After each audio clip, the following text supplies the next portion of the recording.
ஐயா வைகுண்டரின் 192வது அவதார தின விழாவை முன்னிட்டு திருச்செந்தூர் அவதாரபதியில் கடலில் பதமிடும் நிகழ்வு நடைபெற்று வருகிறது.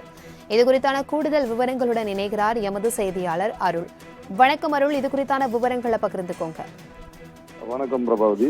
தூத்துக்குடி மாவட்டம் திருச்செந்தூர் கடற்கரையில் அமைந்துள்ளதுதான் இந்த ஐயா வைகுண்டர் அவதாரபதி. இந்த ஐயா வைகுண்டர் அவதாரபதியில் அவதார தினம் விழா ஒவ்வொரு ஆண்டும் மாசி மாதம் 20ஆம் தேதி வெகு விமர்சையாக கொண்டாடப்பட்டு வருகிறது. இந்த ஆண்டு ஐயா வைகுண்டரின் 192வது அவதார தின விழாவை முன்னிட்டு இந்த அவதாரபதியில அதிகாலை 3 மணி முதல் ஐயாவுக்கு தாலாட்டு பாடுதல், அபயம் பாடுதல், பள்ளி உணர்த்தல் உள்ளிட்ட பணிவிடைகள் நடைபெற்றது. அதன் போது பள்ளியறையில் உள்ள பணிவிடை பொருட்கள் கடலில் பதமிடும் நிகழ்ச்சிக்கு எடுத்து வரப்பட்டது.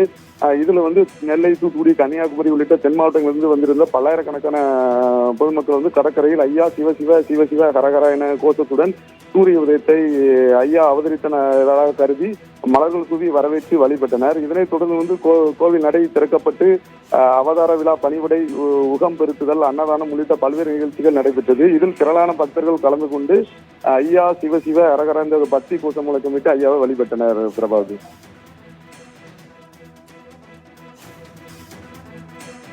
நன்றி அருள்.